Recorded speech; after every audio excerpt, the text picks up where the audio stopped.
வணக்கம் மக்களே, இது உங்கள் ஸ்டார்ட் தமிழ்.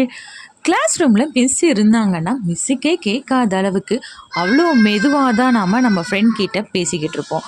ஆனால் அவ்வளோ மெதுவாக பேசியும் மிஸ்ஸுக்கு எப்படி தான் கேட்குன்னு தெரியல. என்ன சத்தம், அமைதியாக இருங்க அப்படின்னு மிஸ்ஸு சொல்லுவாங்க. உடனே நம்ம ஃப்ரெண்டுக்கிட்ட என்ன சொல்லுவோம், பாருடி மிஸ்ஸுக்கு பாம்பு காது அப்படின்னு சொல்லுவோம் இல்லைங்க. ஆனால் உண்மையிலேயே என்ன விஷயம்னா, பாம்புக்கு காது கேட்காதுங்க. அப்போது பாம்புக்கு காது கேட்காதுன்னு சொல்கிறீங்க.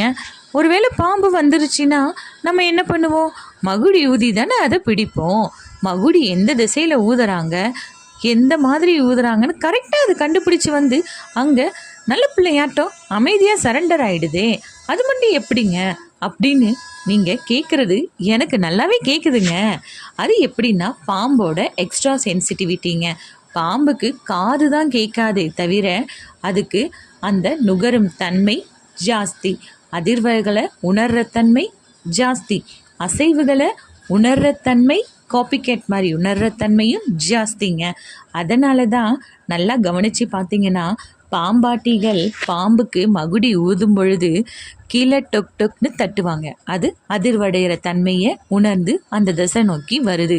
பாம்பாட்டி ஒரே ஸ்ட்ரெயிட்டாக நின்று ஊத மாட்டார், அசைஞ்சி அசைஞ்சி ஊதுவார். அதனால தான் அவரை காப்பி பண்ணுதுங்க அந்த பாம்பு. இதை ட்ரிக்கை வச்சு தான் பாம்பாட்டிகள் பாம்பை பிடிக்கிறாங்க.